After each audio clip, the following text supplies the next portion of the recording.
Sexually transmitted disease or STD. The presenters, Markin Shoraniza J. Yusuf Yasser D.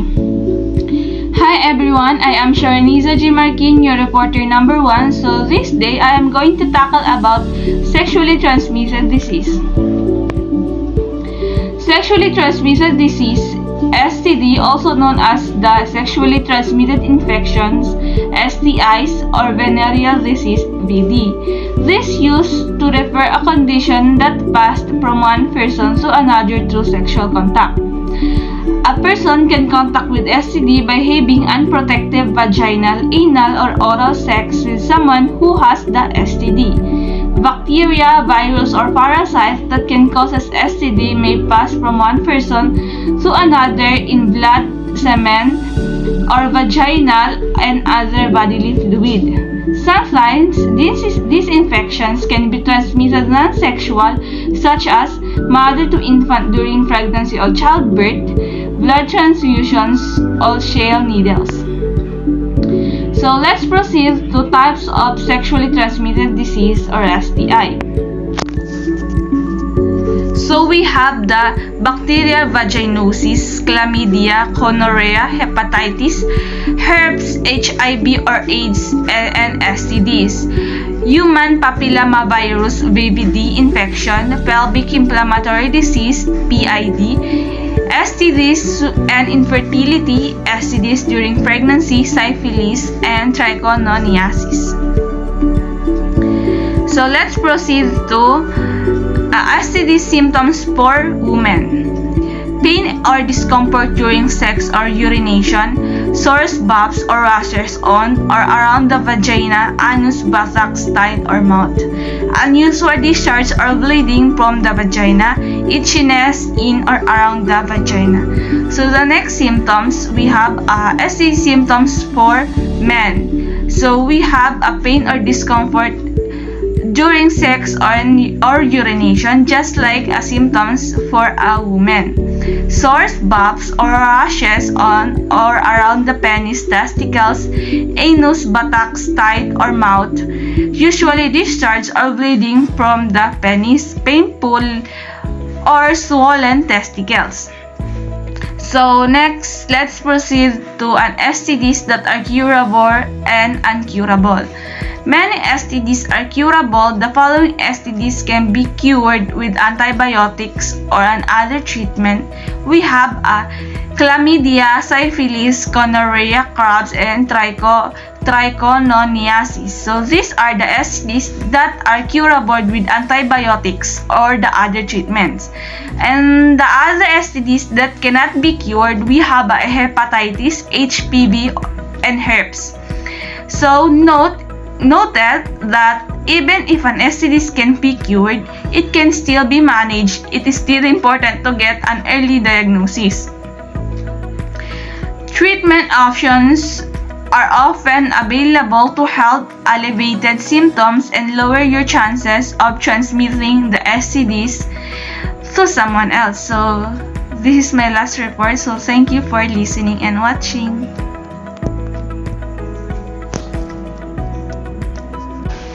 Diagnosis for STDs.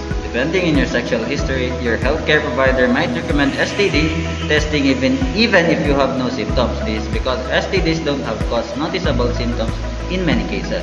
But even symptoms-free STDs, they can cause damage or be passed to other people. Healthcare providers can diagnose most STDs using a urine or blood test. They may also take a swab of your genitals. If you've developed any sores, they may take a swab of those too.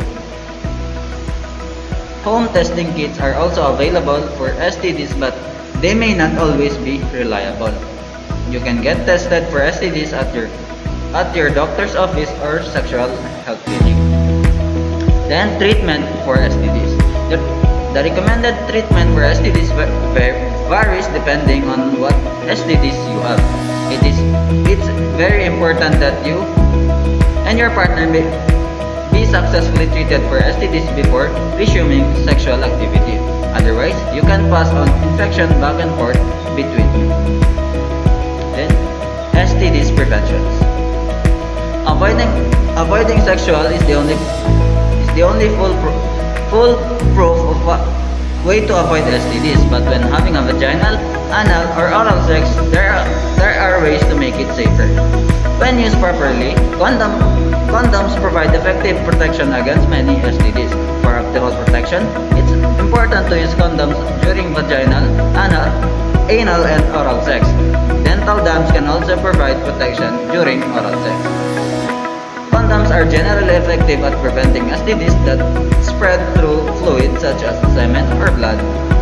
They can fully protect against STDs that pass from skin to skin. If a condom doesn't cover the area of skin with the infection, a person can still contract an STD or pass it to their partner. Condoms can help protect against not only STD but also unwanted pregnancy. It contrasts many other types of birth control, lower rates of unwanted pregnancy but not STDs. For example, the following forms of birth control don't protect against STDs: birth control pills, birth control shot, birth control implants, and intrauterine devices or IUDs.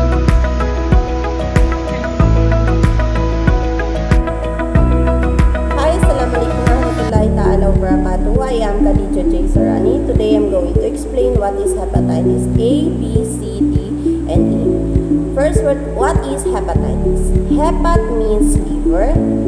Etis means inflammation. Hepatitis is liver inflammation.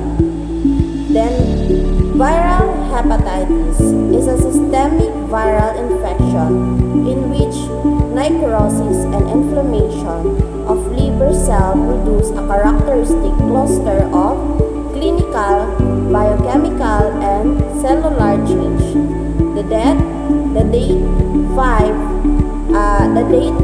definitive type of viral hepatitis that cause liver disease have been identified, which is the hepatitis A, B, C, D, and E.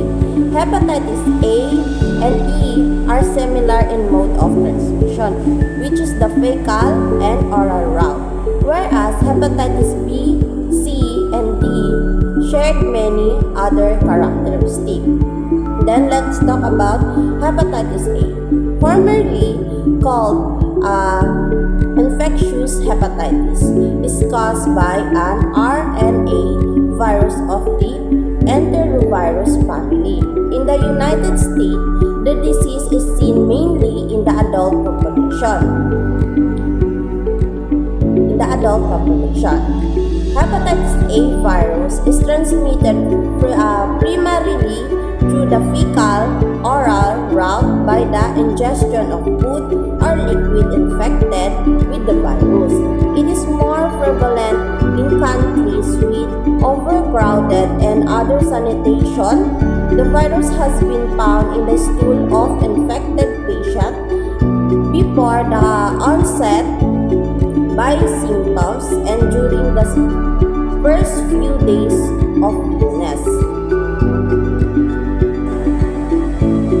Then, the clinical manifestation of hepatitis A is many patients are anecteric without jaundice and symptoms.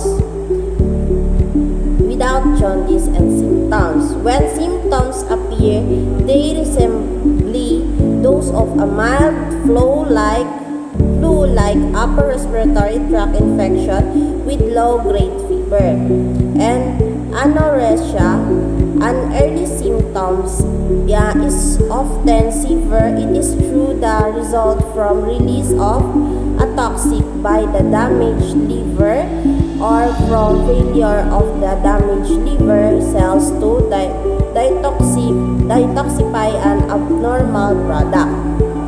Then later, the jaundice and dark urine may become apparent indigestion and present in varying degrees, marked by epigastric distress, nausea, heartburn, heartburn rather, and flatulence. Then the assessment and diagnostic finding. The liver and spleen are often moderately enlarged for a few days after onset other than jaundice. There are few other physical signs, and hepatitis A virus antigen may be found in the stool 7 to 10 days before illness, and for 1 to 3 weeks after symptoms appear, hepatitis A virus antibodies are detectable in the serum, although usually not until symptoms appear. Analysis of subclasses of immunoglobulin can help determine whether the antibodies represent acute or past infection. Then prevention of hepatitis A. Educate patients regarding safe practice for preparing and dispensing food.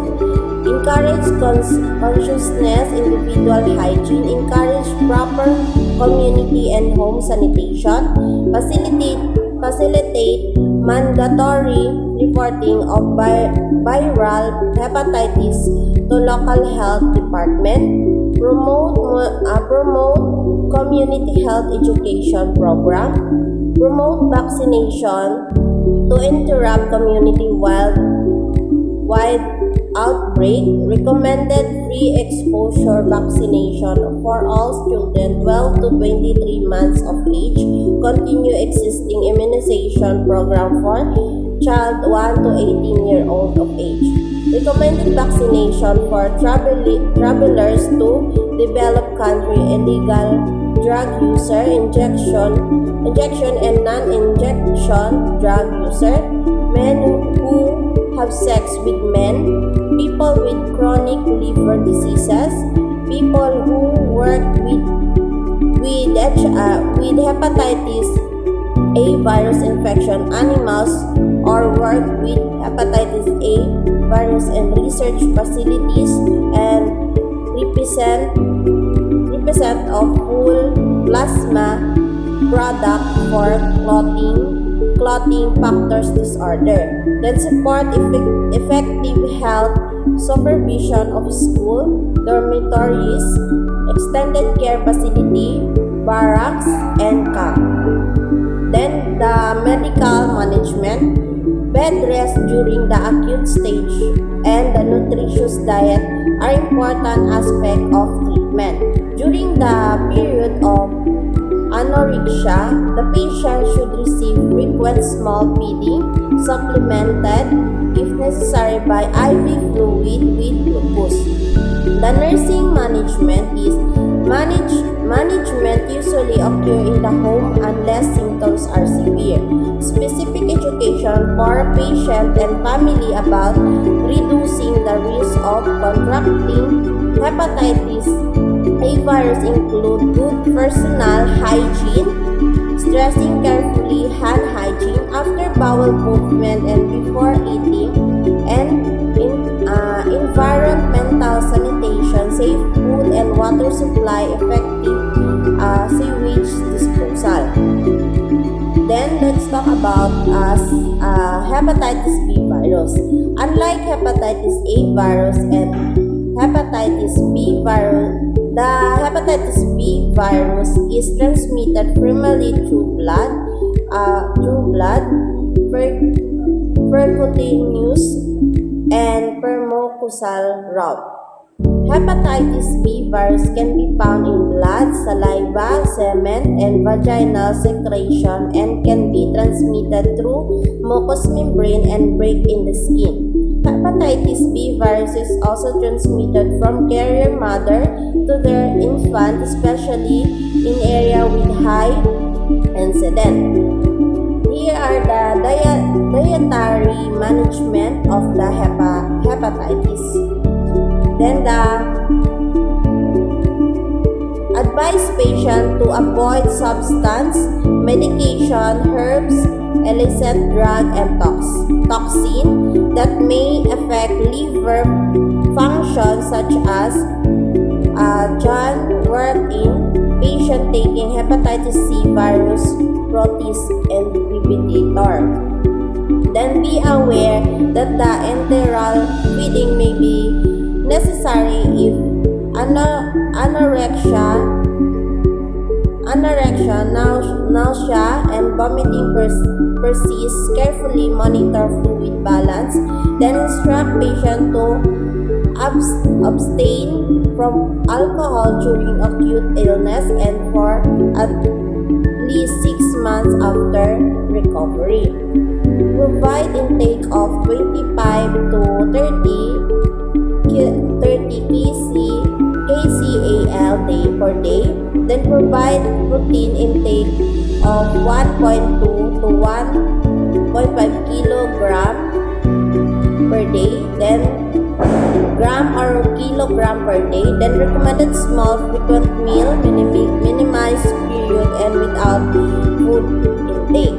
Then these are the risk factors: close contact with carrier of hepatitis B virus, frequent exposure of blood product or other body fluid. Then healthcare workers, hemodialysis staff, oncology and chemotherapy nurses, personnel at risk for needle stick, operating room staff, respiratory therapy surgeon, then dentist. Then hemodialysis, IV injection drug use, male homosexual and bisexual activity, mother to child transmission, multiple sex partner, receipt of blood or blood product, recent history of sexual transmitted infection, tattooing, travel to or resident in area with uncertain sanitation condition. Then for gerontologic consideration, the immune system is altered in the age. A less responsive immune system may be responsible for the increased incidence and severity of hepatitis B virus among older adults and the increased incidence of liver abscesses.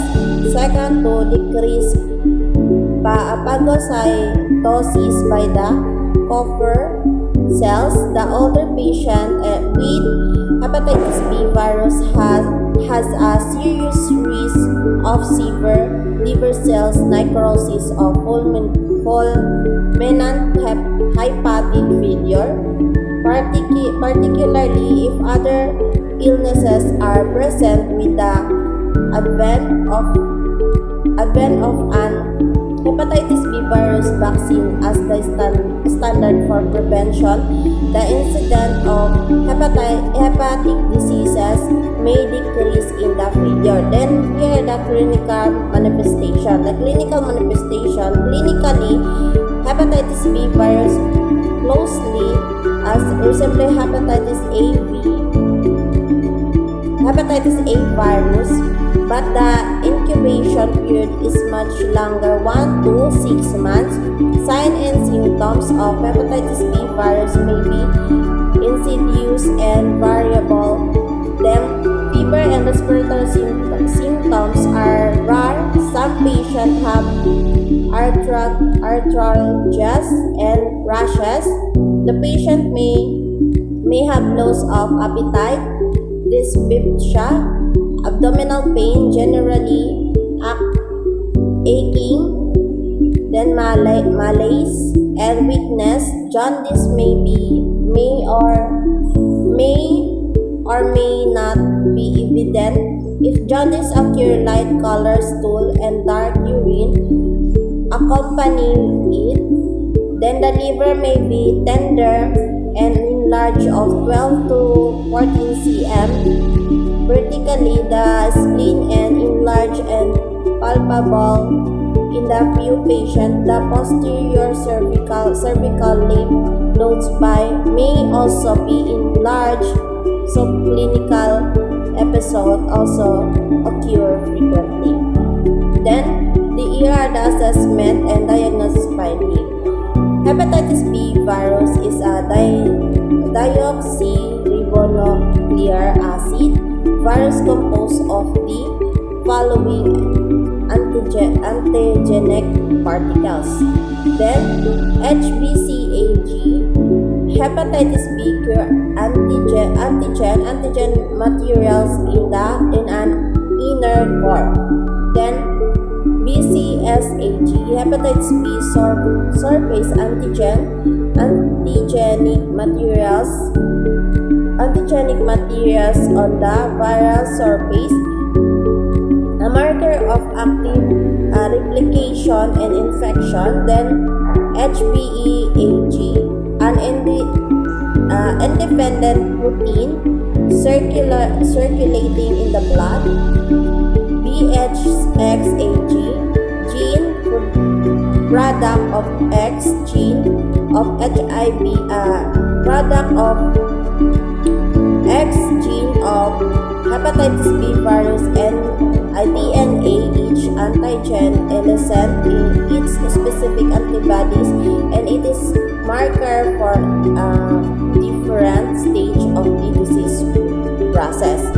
Then, anti-HBc, antibody to pure antigen of hepatitis B virus persists during the acute phase of illness, may indicate continuing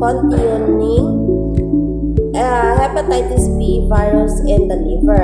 Anti-HBs antibody to surface determinant on hepatitis B virus detected during late convalescence usually indicate recovery and development of immunity.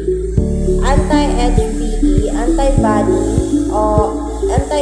to hepatitis B antigen usually signifies reduced infectivity.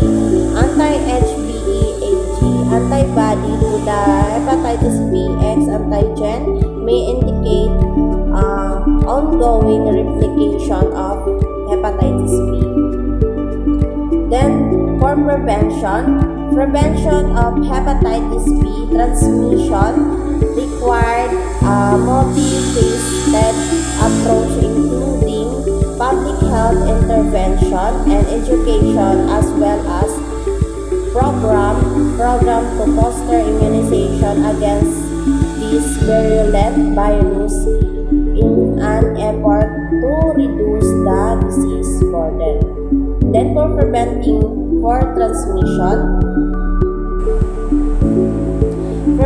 transmission, continuous screening of blood donor for the presence of hepatitis B antigen further decreases the risk of transmission by blood transfusion.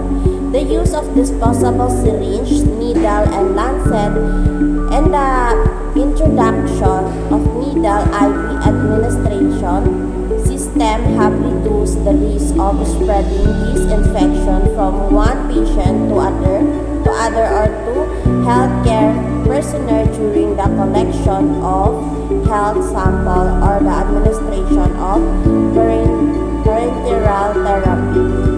Then, for active immunization, hepatitis B virus active immunization is recommended for people who are at high risk for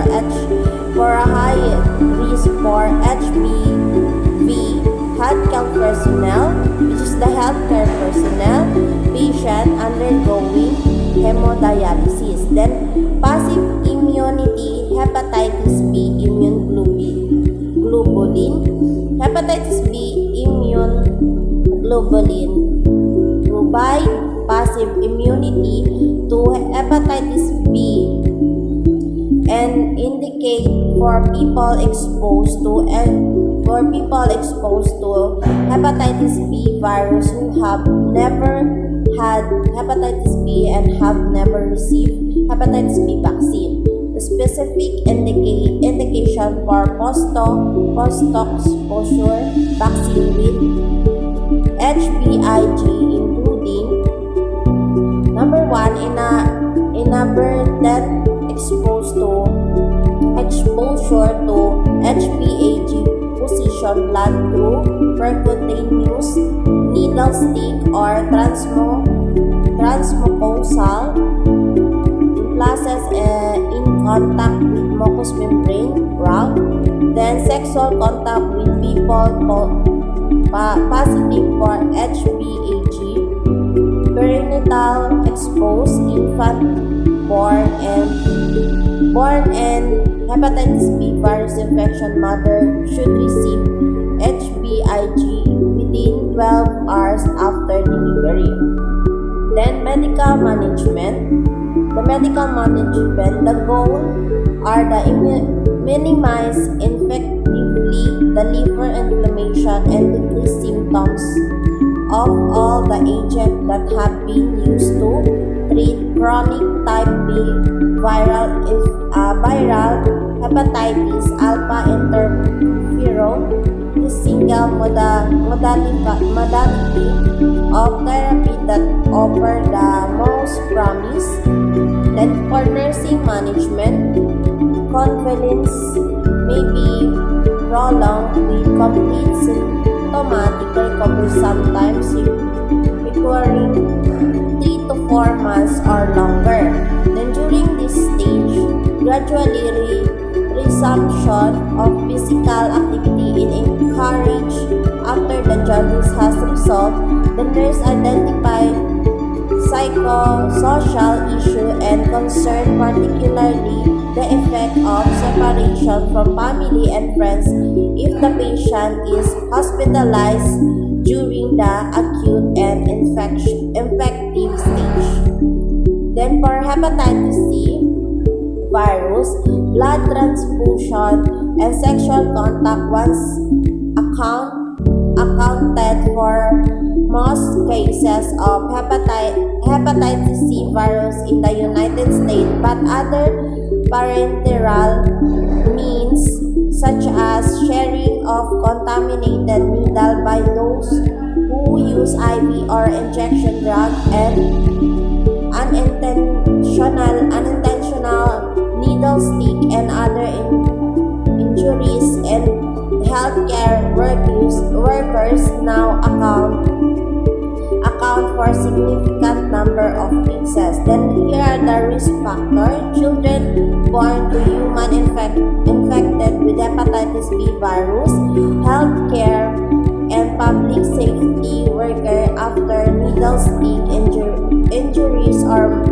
mucosal exposure or blood, multiple contact with a hepatitis C virus infected person, multiple sex partner, history of sexually transmitted infection, unprotected sex, past current illicit IV injection drug use, then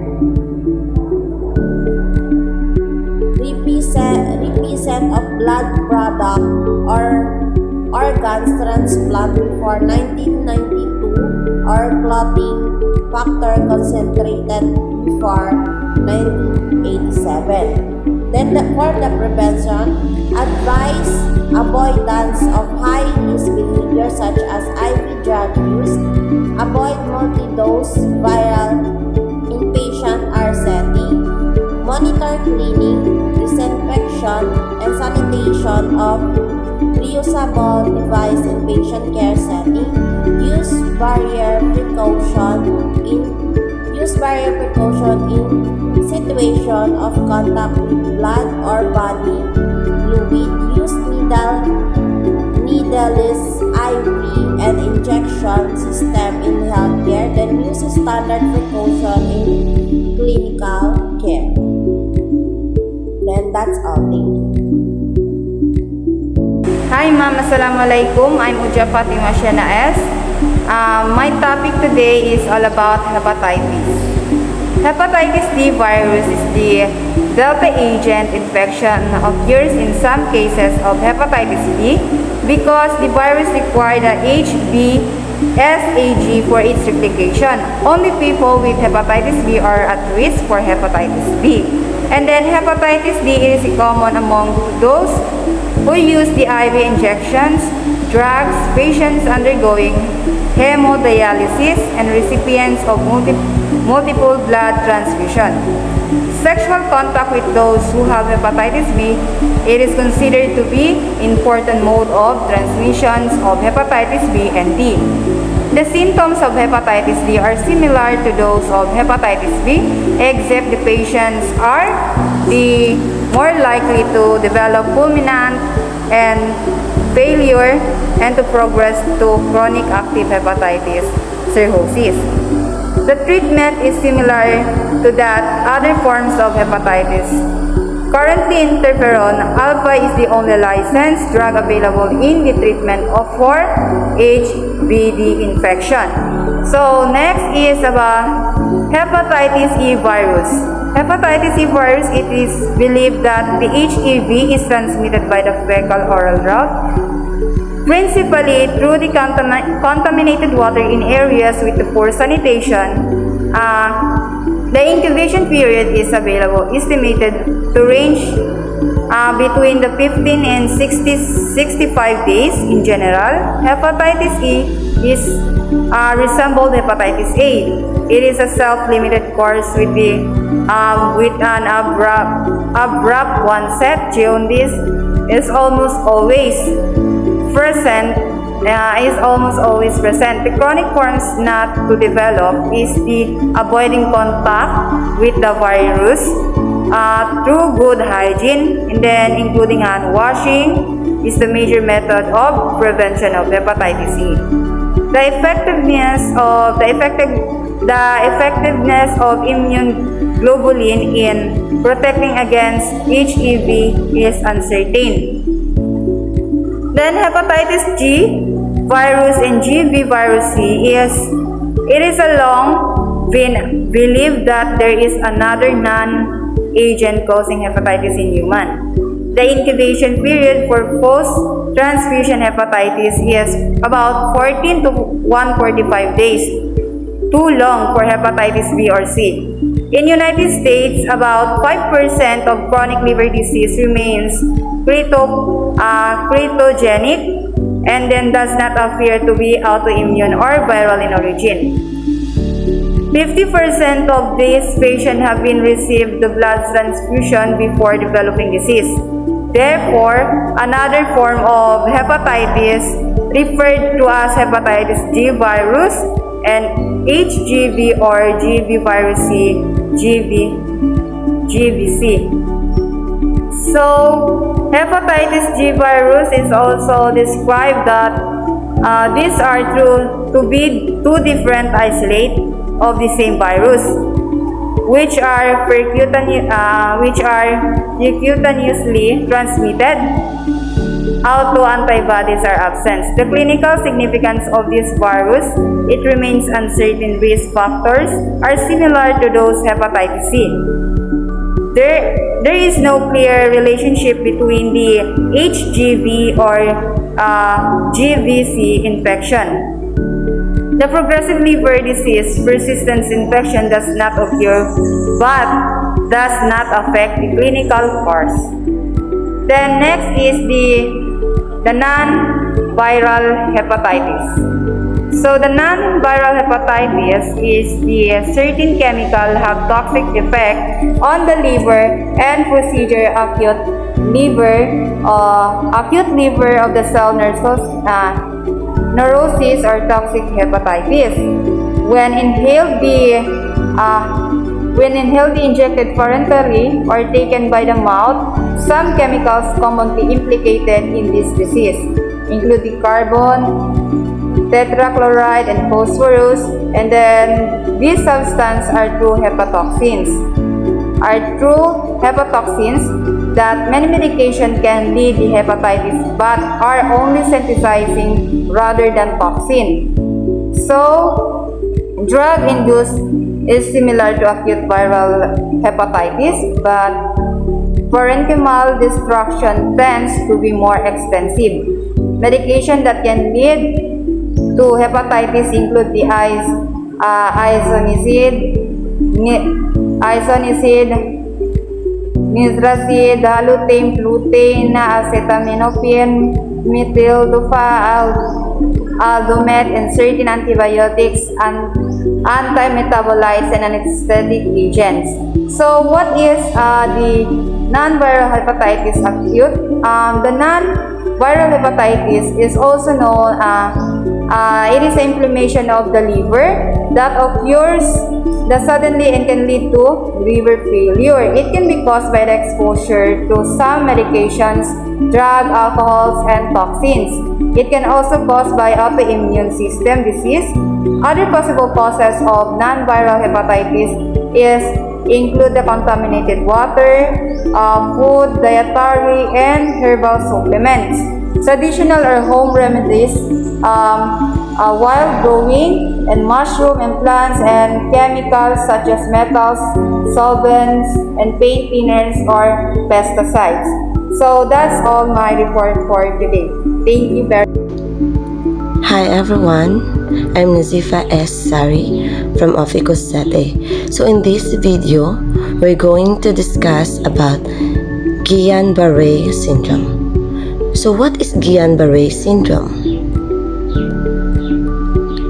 GBS, also known as infectious polyneuritis, is an autoimmune disease in which there is an acute inflammation of the spinal and cranial nerves manifested by motor dysfunctions that predominates over sensory dysfunction. So, yung nervous system ay binubuo ng dalawang bahagi. Ang central nervous system na binubuo ng utak at ng spinal cord, at ang peripheral nervous system na binubuo naman ng lahat ng iba pang kaugatan sa buong katawan natin. So, the GBS ay nangyayari kapag inaatake ng immune system ang peripheral nerves ng katawan. Hindi naaapektuhan ng GBS ang central nervous system, kaya ang ating pag-iisip ay hindi naaapektuhan. The process of having a GBS ay mula sa pagkakamali ng immune system sa pagkilala ng normal peripheral nerve tissue bilang panlabas, kaya hindi nakikilala o hindi bahagi ng ating katawan. So, causes, the exact cause is unknown, but it is associated with a previously existing viral infection or immunizations. Classical clinical manifestation may include ascending and symmetrical motor weakness and absent or diminished reflexes. The disease most commonly occurs in children between 4 and 10 years of age. Treatment is symptom dependent, with hospitalization required in the acute phase of the disease to observe and intervene for respiratory or swallowing complication. So, may mga naniniwala na ang dahilan ng GBS ay maaaring sanhi ng impeksyon na nangyayari sa katawan 6 weeks bago lumabas ang mga sintomas na nagdudulot ng autoimmune response, kung saan inaatake ng immune system ang normal na tissue ng ating katawan. So, there is a possible that 2 to 3 na tao na nagkakaroon ng mga GBS ang nagsasabi na meron silang mga nakaraang sakit sa baga, paghinga, gastrointestinal or Zika virus sa loob ng nasabing 6 weeks. So, may ilang viruses na may kinalaman sa pagkakaroon ng GBS, like the Campylobacter jejuni, cytomegalovirus or the CMV, Mycoplasma pneumonia, Epstein-Barr virus, at influenza virus. May iba pang nagdudulot ng GBS maliban sa mga nabanggit ko. Bagamat napakadalang nito, ay kinabibilangan ng operasyon o iba pang sakit ang eksaktong dahilan ng GBS at hindi nalalaman. So, the signs and symptoms of GBS. Signs and symptoms of GBS may include prickling pins and needles, sensation in your fingers, toes, ankles, or wrist. So, pakiramdam na parang tinutusok-tusok ng karayom yung mga daliri sa paa at bukong-bukungan o mga daliri sa kamay at pulso. Weakness in your legs that spread to your upper body. So, matinding pananakit na maaaring mahapdi. Biglang matinding pananakit na animoy pulikat at maaaring mga malala na pakiramdam na ito sa gabi. Panghihina ng mga kalamnan sa iyong binti na gumagapang pataas sa iyong katawan.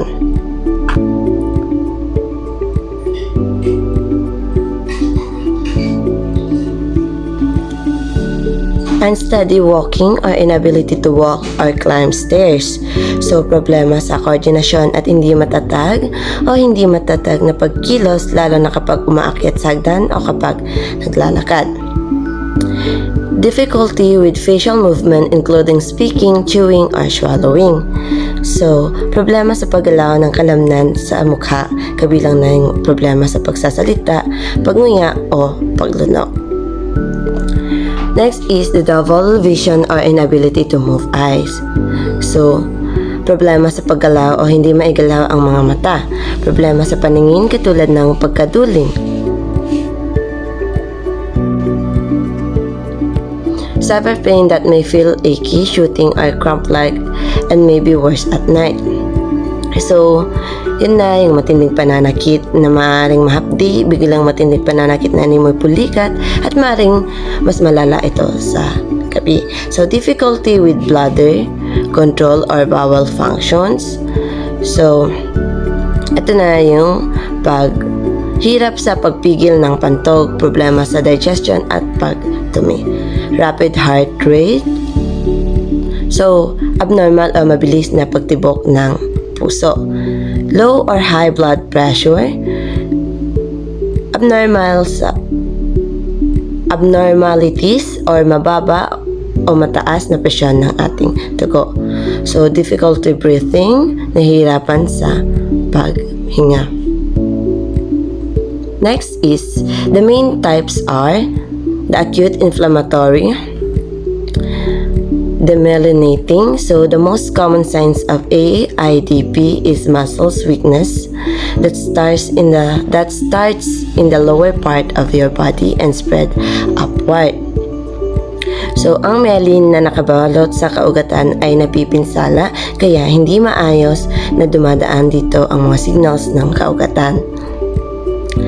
Next, the Miller-Fisher syndrome. So the Miller-Fisher syndromes in which paralysis starts in the eyes. These syndromes are rare o bihirang uri ng GBS. May mga symptoms na kinabibilangan ng abnormal na koordinasyon ng mga kalamnan at nakakaranas ang pasyente ng mahinang balance or clumsy o hindi maayos na paglalakad, sanhinang panghihina ng kalamnan, panghihina o paralysis ng mga kalamnan sa mata, pagkawala ng reflexes o litid, at pagpalya ng baga o paghinga. May natatanging panlaban ng katawan na matatagpuan sa katawan. Maaari rin itong mangyari pagkatapos magkaroon ng isang sakit na sanhinang virus. The acute motor axonal neuropathy or the AMAN and acute motor sensory axonal neuropathy. So, ang myelin nakabalot, motor at sensory nerves fiber which is the axons ay napipinsala kaya hindi maayos na dumadaan ang nerve signal o kaya naman ay walang nerve signal na dumadaan dito para sa paggalaw at pagkaroon ng pakiramdam. So, when to see a doctor? Kailangan magpa-check up pag tingling that started in your feet or toes and is now moving up to your body, tingling or weakness that's spreading rapidly, difficulty catching your breath or shortness of breath when lying flat, choking on saliva.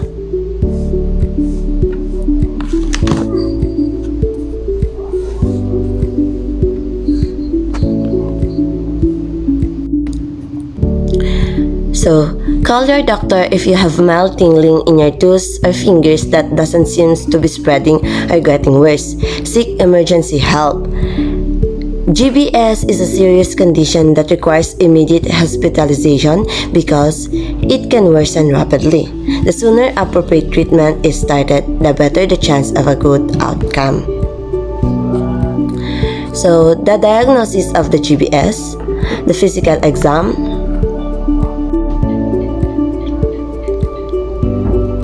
Physical na pagsusuri ay napakahalaga na sabihin mo sa doktor o sa emergency doctor ang lahat ng mga symptoms na nararanasan mo kapag isinasagawa sa iyo ang physical exam upang matulungan ka sa diagnosis o pagsusuri ng iyong sakit. Kabilang na dito ang panghihina at pagbabago sa pakiramdam katulad ng pamamanhid, pakiramdam na parang tinutusok-tusok ang balat at pananakit. So, kakailanganin na sabihin mo kung ano at kailan nagsimula ang mga symptoms na nafe-feel mo. So, the next is the lumbar puncture or the spinal tap. So, the lumbar puncture or spinal tap na nagsusuri ng likido na gulugod o spine. So, sa malinis na pamamaraan na ito, sasabihin sa iyo na humiga ka ng patagilid at ilalapit ang tuhod mo sa dibdib. O kung hindi mo kayang gawin iyon, papaupuin ka ng nakadikit ang tuhod sa dibdib mo. Sa pamamagitan nito, mabubuksan ang mga space sa pagitan ng mga vertebra or buto sa likod mo. May ipapasok na karayom sa espasyong ito na nakapaligid sa spinal cord sa pagitan ng L3 at L4, ang pangatlo at pang-apat na lumbar ng vertebra. May kukunin dito na kaunting likodo sa iyong spine at susuruin ito sa laboratory. Ang isa sa palatandaan ng GBS ay pagkakaroon ng mataas na protina sa cerebrospinal fluid nang hindi tumataas ang bilang ng cells. So the next is nerve conduction study or the CNS. The NCS. The NCS ay isinasagawa sa pamamagitan ng pagbigay ng mahinang kuryente sa isang lugar ng kaugatan o nerve upang masuri kung gaano kahusay na naipadadaan ng kaugatan ang messages. Ang mabagal o abnormal na pagdaan ng mensahe ay isang palatandaan ng GBS. Maaari ring isagawa ang electromyogram or EMG na sumusukat naman kung gaano kahusay na gumagana ang isang alamnan. So, the treatment of the GBS, the plasma exchange or plasmapheresis. Sa therapy na ito, ang sarili mong dugo ang karaniwang ginagamit. The plasma ay inihiwalay sa cells ng dugo mo. Ang cells ng dugo mo ay ibinabalik sa katawan, ngunit ang katawan mo ay gumagawa ng mas maraming plasma upang mapalitan ang plasmang tinanggal. Hindi dapat aatakihin ng bagong gawa plasma ang peripheral nerve. Next is the immunoglobulin therapy. So, immunoglobulin therapy, bibigyan ka ng dugo mula sa donor. Ang donor ay naglalaman ng immunoglobulin kasama na ang mga malulusog na panlaban sa katawan na may kakayahan na harangan ang mga nakapipinsalang panlaban sa katawan na ginawa ng katawan mo. Sa pamamagitan nito, napipigilan ang pag-atake sa mga peripheral nerves na nagdudulot ng GBS. May mga paraan ding isinasagawa upang mabigyang ginhawa ang pasyente katulad ng pagbibigay ng gamot upang makontrol ang sakit na nararamdaman at upang mapanatili ang normal na paggana ng katawan. Kung ang kalagyan mo ay nangangailangan ng tulong sa paghinga, bibigyan ka ng mechanical na ventilation. Ang pagpili sa ventilation na gagamitin ay inaayon sa tiyak na pangangailangan ng isang pasyente. So, the risk factors of the GBS, most commonly, infection with Campylobacter, a type of bacteria often found in undercooked poultry. Influenza virus, the cytomegalovirus, Epstein-Barr virus, Zika virus, Hepatitis A, B, C, and E, HIV, the virus that causes AIDS, the Mycoplasma pneumonia, surgery, trauma, Kind's lymphoma, the rarely influenza vaccinations or childhood vaccinations, COVID-19 virus, COVID-19 Johnson & Johnson vaccine. So, yun yung mga risk factors. Complications of the GBS, breathing difficulties,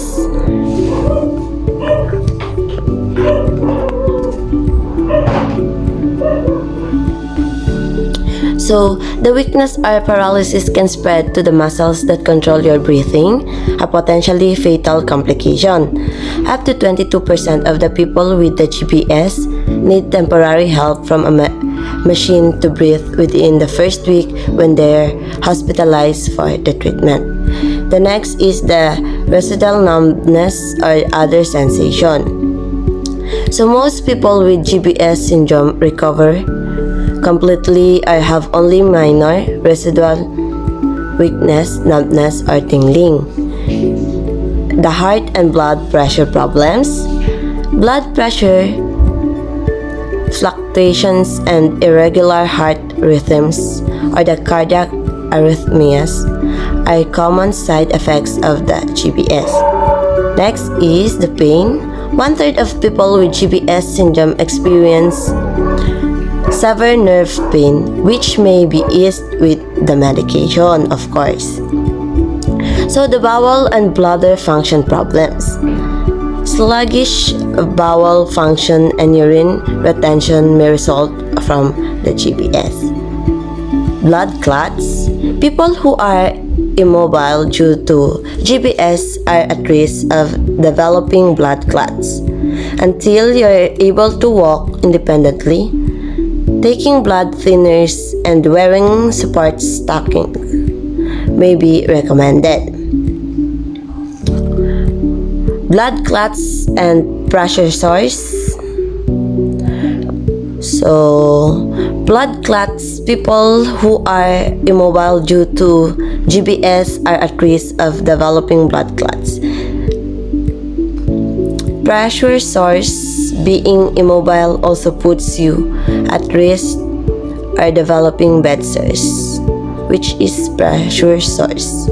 Frequent repositioning may be help avoid this problem. So last is the relapse. From 2% to 5% of people with GBS syndrome experience a relapse. Complications. GBS affects your nerves because nerves control your movements and body functions. People with GBS may experience those that I have mentioned. So, severe early symptoms of GBS syndrome significantly increase the risk of serious long-term complications. Rarely, death may occur from complications such as respiratory distress syndromes and heart attacks. Here are 6 nursing care plans that I have included and nursing diagnosis for the GBS. First is the ineffective breathing pattern, acute pain, impaired physical mobility, impaired urinary elimination, anxiety, and last, the risk for altered parenting.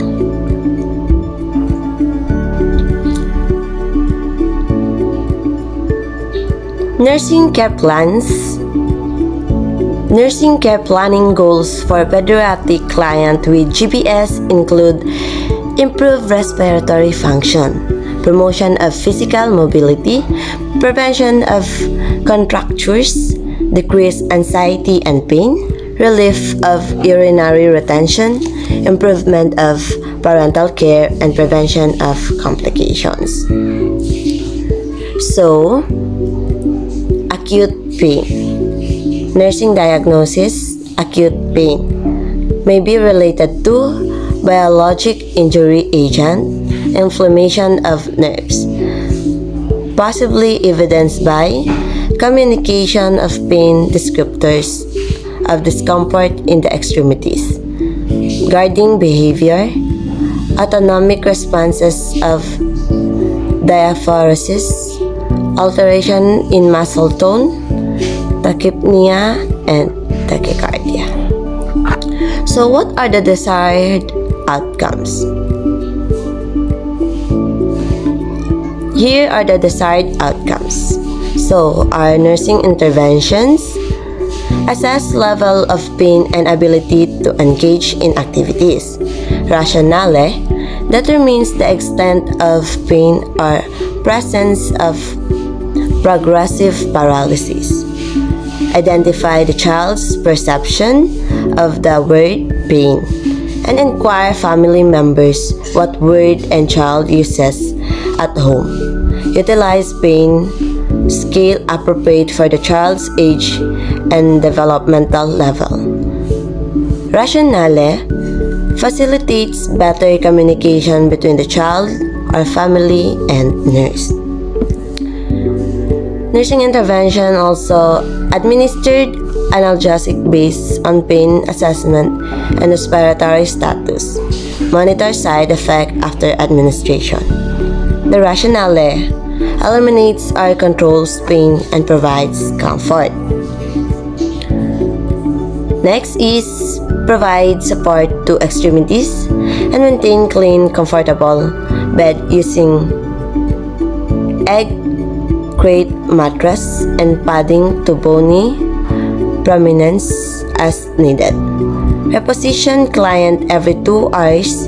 Use good postural alignment. Assign with passive room. Rationale increases comfort and decreases risk for skin impairment. Next, apply a moist warm compress to painful area as needed. Rationale promotes circulation to the area and relieves pain. Next, reassure parents and child that pain diminishes as motor function slowly improve or resolve. Rationale provides information about the length of time pain might be anticipated to continue. Lastly, identify pain preventive measures around the clock. Observe for behavioral and physiological signs of pain. So, the rationale promotes immediate identification of pain, which enhances efficient relief of pain.